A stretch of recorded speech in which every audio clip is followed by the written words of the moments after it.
Amém, gente. Como é bom estar aqui nessa noite. Como é bom apresentar novos irmãos. Como nós dissemos hoje pela manhã, quando recebemos novas pessoas na igreja, nós entendemos que elas vêm para fazer parte do corpo de Cristo. Amém?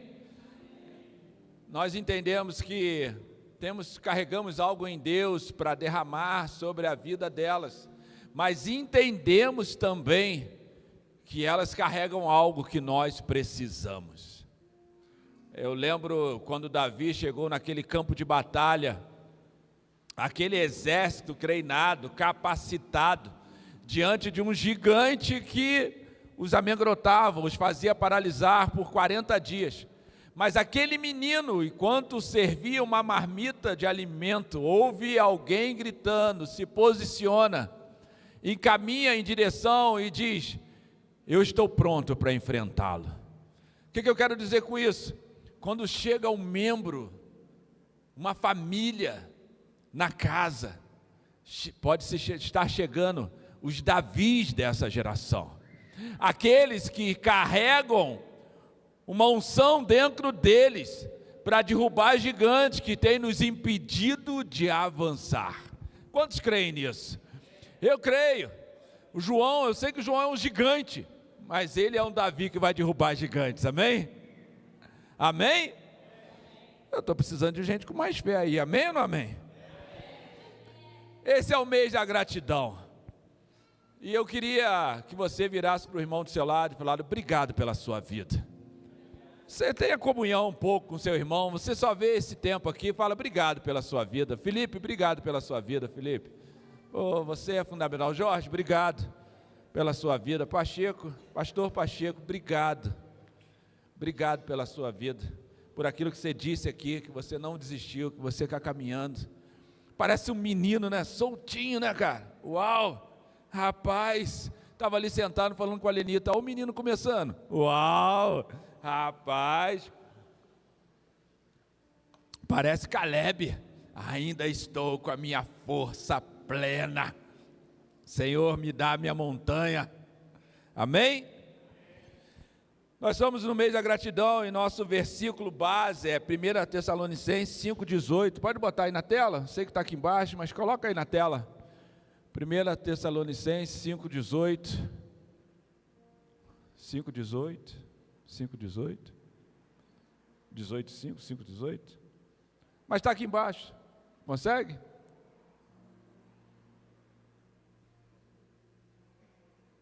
Amém? Aê! Dá uma salva de palmas para a Raíssa.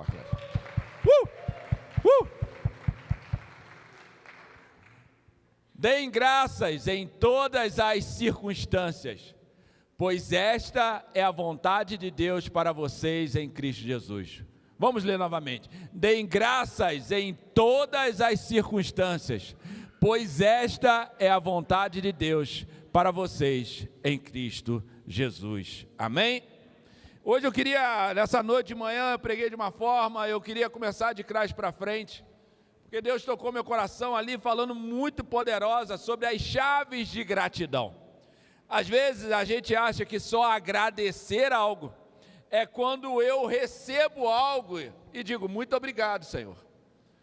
E como é poderoso entender na palavra de Deus como Jesus trabalhava na gratidão.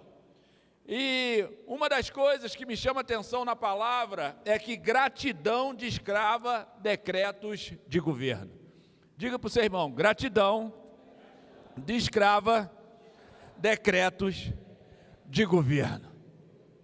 Isso se chama metanoia, que é a mudança de mente, que é sair do eu agradeço por aquilo que eu recebi, para agradecer a Deus antes de receber. A gratidão é a inteligência espiritual que nos faz enxergar os recursos de Deus já disponíveis, que já disponibilizou, tirando da cegueira da escassez.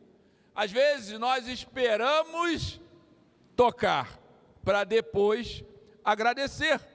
Mas a palavra de Deus vai dizer que Jesus agradecia, mesmo antes daquilo se manifestar. Lembra da multiplicação dos pães e peixes, João 6, 9 e 11? A palavra de Deus vai dizer: diante de uma multidão faminta e apenas 5 pães e 2 peixes, os discípulos viram a escassez. Jesus, porém, tomou o pouco, deu graça e o abençoou. A gratidão foi o decreto de governo que transformou a insuficiência em fartura. Imagina, preste atenção. Imagina você caminhando com o Senhor, como você está aqui nessa noite. Eu não sei se todos já aceitaram Jesus como o único e suficiente da sua vida, mas vamos dizer que você está caminhando com o Senhor. Você está com a sua fé, caminhando com Ele, mas chega num momento de circunstância que as pessoas começam a olhar para você, bater na sua porta, ir no seu trabalho, pedindo uma palavra sua, pedindo uma direção sua. Jesus estava caminhando e uma multidão foi até Ele no deserto. Eles receberam uma palavra, receberam um toque, receberam uma cura, mas quando Ele fala para os discípulos: preste atenção, vamos alimentar esse povo. Os discípulos dizem: nem 200 denários daria para pagar alimento todos. E aonde nós vamos comprar? Às vezes nós estamos vivendo de uma vida de milagres. Pessoas estão sendo curadas, pessoas estão sendo libertas, casamentos estão sendo transformados, mas quando chegamos num ponto que ainda não vivemos o milagre, nós cravamos. É como se acharmos que o céu está limitado à minha visão. Imagina, alguém entra na cadeira de roda, Deus cura, ele sai andando. Aí a gente fala: e agora, como é que ele vai embora para casa? Pastor, mas o que você está querendo dizer? É que às vezes a gente acredita no grande milagre, porque não depende da gente, mas aquilo que eu preciso fazer, eu ainda não compreendi as coisas pequenas do dia a dia. A palavra de Deus vai dizer o seguinte: Jesus olha, pega o pão, pega o peixe, 5 pães e 2 peixes para mais de 5.000 pessoas, ele fala: Pai, obrigado por aquilo que eu já tenho, obrigado porque eu sei que Tu me escuta. Ele distribui na mão dos discípulos, e ele alimenta todo mundo. Agora, ele não só alimenta todo mundo, sobra 12 cestos de pães. Talvez vocês não estejam percebendo ainda. Eu não estou falando sobre o evangelho da prosperidade. Pelo contrário, eu estou falando de um evangelho que é grato antes de ver. Eu vou tentar de novo. Um evangelho que é grato antes que aquilo que você pediu aconteça. Um evangelho que é grato, mesmo em circunstâncias adversas. O quanto você está disposto a ser grato nesse mês, vai determinar quais os decretos que vão ser liberados no céu. Não, eu preciso que você entenda isso. O quanto você já é grato por aquilo que você ainda não viu e nem tocou, vai determinar se os decretos do céu vão liberar sobre a sua vida. Porque a gente tem costume dizer: quem é grato no pouco é colocado no muito. Só que eu penso em finanças, em vez de pensar em governo do reino, em estabelecer a obra de Deus na sua vida e na minha vida, amém? Nesse mês de agosto, que é o nosso realinhamento espiritual com o céu, estaremos realinhando, por isso que precisamos realinhar a nossa frequência, porque estamos nesse mês de gratidão, e gratidão é essa chave que abre as portas da vontade de Deus.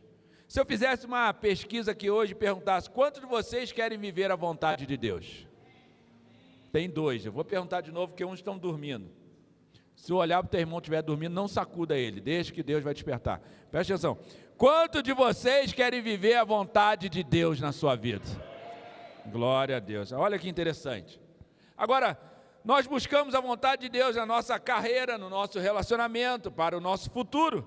Olhamos para frente, mas às vezes esquecemos do agora. Nos preocupamos na chegada, mas às vezes esquecemos do processo. Crente é danado para esquecer o processo e querer só o resultado. Deus está nos chamando a atenção para focarmos em que estamos sentindo hoje a respeito dele, não no amanhã. Porque existem alguns versículos que são chaves, e eles nos dizem como chegar lá. Mas algumas pessoas têm dúvida, dizem, eu não consigo escutar Deus, eu não sei como eu devo me posicionar, como eu devo sair dessa crise que eu estou vivendo, como é que eu resolvo meu casamento, meu relacionamento, minhas finanças, minha saúde, minha circunstância, eu não sei qual é o meu ministério, eu não sei como posicionar, eu já venho aqui há anos e continuo na cadeira e não saio desse lugar. Mas o que fazemos quando a Bíblia revela a vontade de Deus de forma direta, clara, sem rodeio? Deus está nos chamando a prestar atenção no hoje, no agora. Quando a gente lê o Tessalonicenses 5,18, o apóstolo Paulo escreve, em tudo dai graças, porque essa é a vontade de Deus em Cristo Jesus para conosco. Agora, parece simples, até colocarmos isso no mundo real do nosso dia a dia. É fácil dar graças quando a promoção chega, quando o emprego novo vem, quando a saúde vai bem, quando as contas estão pagas, mas e quando o diagnóstico é ruim? E quando a notícia é ruim? E quando a oração parece que não tem resposta? E quando alguém morre, quando o coração dói, quando alguém te fere? Hoje nós vamos aprender que a gratidão bíblica não é um sentimento que depende das circunstâncias, mas uma oportunidade do coração de depender totalmente de Deus. Paulo não escreve uma palavra em um palácio, a igreja de Tessalônica não recebeu em tempo de paz, ele aprendeu a dar graça no meio do fogo, e nessa noite, o Senhor quer nos ensinar a ligar 3 engrenagens, se eu posso chamar assim, de uma vida vitoriosa: a alegria contínua, a oração incessante, a gratidão inabalável. Para entender como viver a vontade de Deus de forma prática, precisamos olhar essa primeira Tessalonicenses, não somente o versículo 18, mas o 16, o 17 e 18. Vamos lá, Raiz, aí, ó. Eu fui brincar com ela, me perdi. 1 Tessalonicenses 5,16, põe aí. Agora, precisamos olhar esses crentes não como 3 ordens isoladas, mas como 3 passos da mesma jornada. São 3 atitudes que transformam a maneira como encaramos a vida. Vamos primeiro no 16. 1 Tessalonicenses 5,16. Diga comigo, alegre-se sempre. Está muito alegre não, né? Vamos tentar de novo. 1, 2, 3. Alegre-se. 17. Orem constantemente. 18. Deem graça em todas as circunstâncias, pois esta é a vontade de Deus para vocês em Cristo Jesus. Aleluia! Vamos analisar muito rápido cada uma delas. Versículo 16. Alegre-se sempre. Alegria é uma decisão de olhar não para o hoje, mas para a sua eternidade. Alegria não é um sentimento momentâneo. Alegria é uma visão da eternidade em Cristo Jesus. No grego, o termo usado é imperativo contínuo. Não é uma sugestão para quando as coisas vão bem. É um mandamento para todo o tempo. A alegria bíblica é a palavra chara. E é muito diferente da felicidade superficial. A felicidade depende do que acontece, mas a alegria depende do relacionamento que nós temos em Cristo Jesus. Às vezes nós condicionamos nossa alegria ao que temos, às pessoas ao nosso redor ou às circunstâncias confortáveis. Se algo dá errado, a alegria acaba. Abacuque 3,17 nos dá um alerta sobre isso. é alguém que se posicionou em meio às circunstâncias adversas. É um versículo muito conhecido, mas que nós não prestamos atenção na reação dele em meio dessas circunstâncias. Abacuque viveu num período de imensa invasão, destruição e escassez total. Era um período de decadência moral de Judá e ameaça a Babilônia, que logo depois invade. No capítulo 3, ele descreve o pior cenário econômico e social possível da época. Imagina, ele diz, a figueira não floresce, não há fruto na vide, o trabalho da oliveira mentiu, os currais estão vazios. Ainda assim, o profeta toma uma decisão intencional no versículo 18. Todavia, me alegrarei no Senhor, exultarei no meu Deus da minha salvação. Abacuque não se alegrou na falta de mantimento, é isso que precisamos prestar atenção, mas se alegrou no Deus da sua salvação. A alegria de Abacuque não estava no curral cheio, na despensa lotada, mas no Deus que não muda independente das circunstâncias. E esse mesmo princípio que Paulo nos chama a viver, uma alegria que permanece mesmo quando a figueira da vida não floresce. Pela manhã eu contei isso, eu estava vendo um filme com a Lenita semana passada, um homem que morava numa ilha, e nessa ilha tinha um farol, no meio do nada. O farol é aquela luz que se movimenta, rodando, para sinalizar os navios, para não bater naquela ilha. O que me chamou a atenção naquele filme foi que a ilha estava ali, o farol estava ali, mas o filme começa com um dia bonito, um céu azul, um visual maravilhoso, mas logo depois, alguns dias se passam e vem uma tempestade, e barcos são afundados, as ondas batem naquelas pedras, batem naquele farol. Mas pastor, o que tem a ver isso com a vida cristã? É porque é exatamente assim que nós somos um farol para as nações, mas não podemos impedir que o tempo ao nosso redor mude. Às vezes as circunstâncias são boas, são um céu azul, às vezes vem uma ventania na nossa vida, como veio esses dias aí que as árvores sacodem, que árvores caem, que acidentes acontecem. Nós não podemos prever o tempo, mas podemos e precisamos entender aonde nós estamos alicerçados. Aquele farol não tinha sua alicerce, suas colunas na areia, porque senão tinha afundado. Mas ele tinha os seus alicerces na rocha, e a nossa rocha é Cristo. Se nós entendermos que independente do tempo lá fora, das circunstâncias na nossa vida, nós permanecemos de pé, não porque o tempo é bom, mas porque Cristo pagou um alto preço na cruz para nos salvar. Tem muita gente se perdendo por causa das suas emoções, do tempo que muda de vez em quando. Jesus disse, no mundo tereis aflições, mas tende bom ânimo. Ele está dizendo, porque eu venci o mundo. Ele está dizendo, eu venci o que eu precisava vencer. Agora você vença o que você precisa vencer. A alegria do mundo depende do que acontece no seu dia. A alegria do cristão depende do que já aconteceu na cruz. Eu falei também sobre Ziklag, eu preguei isso semanas passadas, não sei se você conhece. O versículo 1 Samuel 31, não precisa abrir. Davi chega na sua cidade, devastada, arrebentada, perdeu família, filho, esposa. Por que eu estou trazendo isso? Porque às vezes a gente prega certas coisas e fala, não, isso é impossível vencer. A Bíblia não é um livro de história infantil, a Bíblia é o relato de homens e mulheres que permaneceram em Deus. E esses relatos são escritos para que hoje nós podemos dizer, se eles venceram, nós conseguimos vencer. Imagina você chegar em casa, tudo destruído, tudo roubado, tudo perdido, Deus me livre, mas pode acontecer. Imagina homens que estão aqui, chegam em casa, sua mulher levada, seus filhos levados, tudo levado, sua casa incendiada. Os seus vizinhos ainda pensando que é você, querendo te matar, te apedrejar, é isso que Davi estava passando. A palavra de Deus diz que ele chora até perder as forças, mas chega num ponto que a palavra de Deus vai dizer, e Davi se reanimou no Senhor. Eu não sei você, mas eu não sei se eu consigo. Eu não sei você, mas eu não sei se eu chego lá.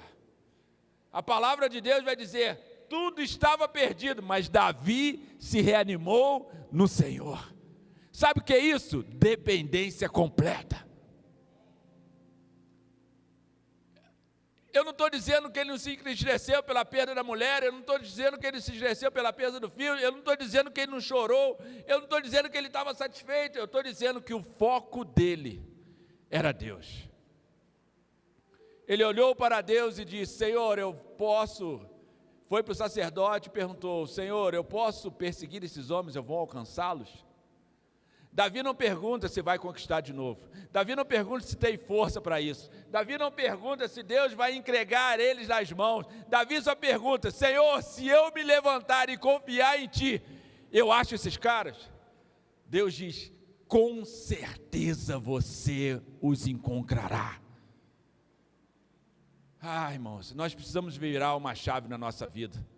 Nós queremos uma palavra de pirim-pim-pim, que eu dobro o joelho de manhã, à tarde e está tudo resolvido. Não, Deus está dizendo assim, olha, se você tiver coragem de me dizer o propósito ao qual você quer de mim, eu te dou coragem para seguir em frente e alcançar os seus objetivos. Mas você vai precisar se colocar de pé e caminhar o processo que eu tenho para a sua vida. Tem gente que está esperando um final para ser grato, e Deus está dizendo, seja grato agora, que o final você viverá comigo na eternidade. Quantos estão entendendo isso? Dá uma salva de palmas aí para o Senhor, se manifeste um pouco.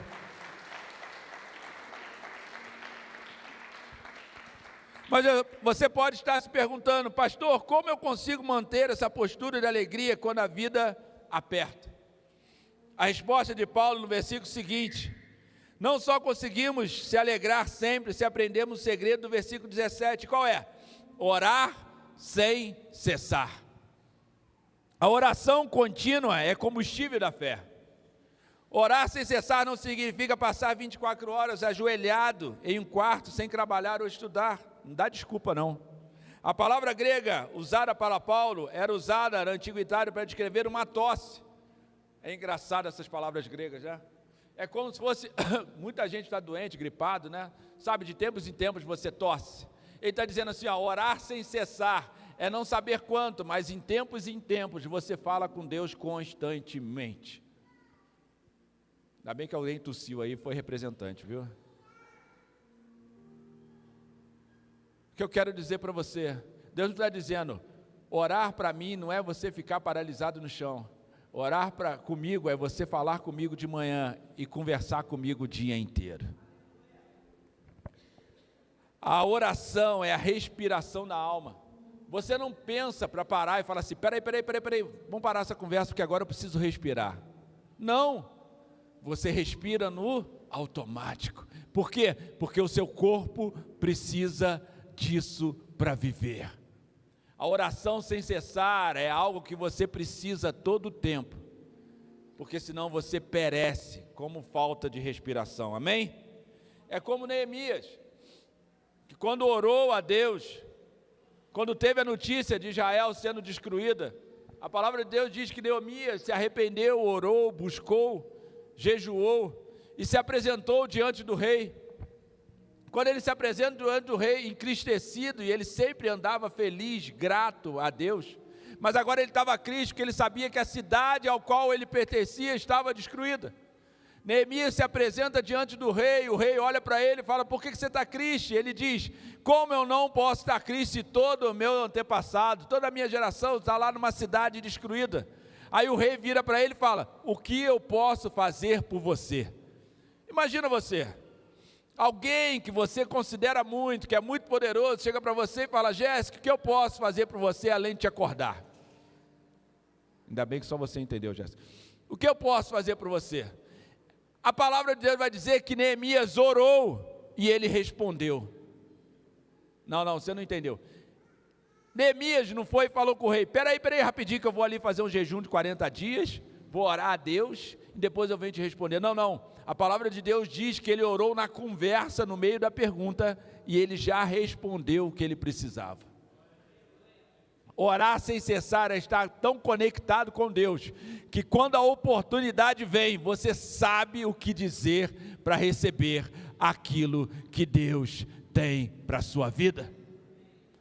A grande questão dessa noite é entender, você não está recebendo o que você tem pedido, ou você está perdendo a oportunidade, porque não está conectado com Ele o tempo todo? É Deus que não está te entregando tudo que Ele tem, ou você que ainda não percebeu, não ouviu o que é para dizer, num momento como esse, nessa noite? Eu creio que o Senhor está aqui nessa noite, amém? E a gente pode procurar presidentes, vereadores, prefeitos, deputados, mas não há ninguém que eu queira mais presente que o Espírito Santo de Deus. E se Ele está aqui presente, Ele está dizendo para mim e para você nessa noite: o que queres que eu te faça? Por que você anda entristecido? Por que você anda cansado? Por que você anda desanimado? Por que você anda desse jeito? É como se Deus dissesse: eu separei esse mês para você ser grato. Eu gosto que a Jéssica fez aqui em cima, ela e o maridão do lado, no meio da vigília, acho que foi na vigília, né? Não lembro. Na vigília tu não veio, é isso mesmo. Senhor, fala, Senhor. Estava num culto aqui que eu nem lembro, faz tanto tempo, eu nem lembro. Estava ela e o marido, e ela dizendo para Deus assim, dizendo para a gente assim: eu estava escrevendo a minha história, e eu chorei, lamentei, não vem subir não, vou falar do meu jeito que eu entendi. Eu chorei, lamentei, lembrei de cada coisa da minha vida, cada luta que eu passei, e fui escrevendo, deu uns 5 capítulos. Chegou no final daquilo que ela escreveu, ela olhou e disse: Senhor, eu não sabia que Tu tinha me ajudado e estava comigo esse tempo todo. Ser grato a Deus é entender se hoje estamos vivos, é porque Ele estava conosco em todo o tempo. Eu não sei qual é a sua história, eu não sei qual fase você está, se fase de concluir mais um capítulo, entenda, eu não estou dizendo que você terminou o seu livro, ela chegou no 5º, ainda tem muito capítulo para ela viver. Obrigado pelo seu amém lá atrás. Você ainda tem muito capítulo para viver. Eu não sei qual capítulo você está com Deus, se o primeiro, se o segundo, se o 5º. O Pacheco está no primeiro dele, está igual o Caleb. Pacheco está começando a escrever: me dá a minha montanha. Escreve esse livro que eu vou ler, hein? Eu não sei qual fase, mas eu sei que até aqui o Senhor foi com você. Esse mês é para você ser grato a Deus, dizendo: Senhor, eu não sei aonde Tu vai me levar, eu só sei até aqui Tu me trouxe. Até aqui o Senhor me mudou, até aqui o Senhor trabalhou na minha vida. E entenda, gratidão não é agradecer por todos os problemas. Gratidão é ser grato em todos os problemas. O Senhor não está dizendo para você: seja grato pelo câncer, seja grato pela doença, seja grato pela enfermidade, seja grato pelos problemas. Não. Ele não está dizendo isso. Ele está dizendo: apesar das tempestades, no meio delas, seja grato. Seja grato. Fique de pé. Vamos orar. Eu quero tirar um minuto para você fechar os teus olhos e orar ao Senhor. Eu sinto que Deus está fazendo alguma coisa aqui nessa noite, amém? Não dispersa não, eu vou tentar de novo. Eu sinto que Deus está fazendo alguma coisa aqui nessa noite, amém? Feche seus olhos. Feche seus olhos. Eu queria começar, feche seus olhos, pode apagar a luz. Queria uma música bem baixa. Feche seus olhos, feche seus olhos. É alguns minutos de oportunidade que você tem com Deus agora. Eu queria que você revisitasse alguns capítulos da sua vida. Eu queria que você pensasse bem aquilo que você está vivendo hoje. Qual batalha, qual luta, qual circunstâncias. Eu não sei como você chegou aqui. Mas eu sei que algumas batalhas você já pode agradecer ao Senhor. Senhor, obrigado pela cura do meu câncer. Senhor, obrigado pela restauração do meu casamento. Senhor, obrigado por trazer os meus filhos para a Tua presença. Senhor, obrigado por aquele emprego, pelaquela porta aberta. Senhor, obrigado por aquela porta fechada que não era para mim, Senhor. Senhor, obrigado por esse ministério. Senhor, obrigado por essa liderança, Senhor, que tem permanecido de pé. Obrigado, Senhor, por cada líder, Senhor, por cada um que se coloca à disposição de fazer a Tua obra. Obrigado, Senhor, pelo ar que eu respiro, pela roupa que eu visto, pela comida que eu como. Obrigado, Senhor, por o alto preço na cruz. Eu não consigo mensurar, Senhor, o tamanho da dor, das mãos furadas, das costas destruídas, do sangue derramado. Antes de eu nascer, Pai, Tu já pagou um alto preço pela minha vida e eu quero dizer, obrigado, Jesus. Mas eu sei, Senhor, que o nosso Redentor vive. Eu sei, Pai, que Tu continua fazendo e agindo no nosso meio, como Tu fez de manhã, Senhor, de uma senhora que se posicionou e disse, eu não quero viver parte da gratidão, eu quero ser grata por completo.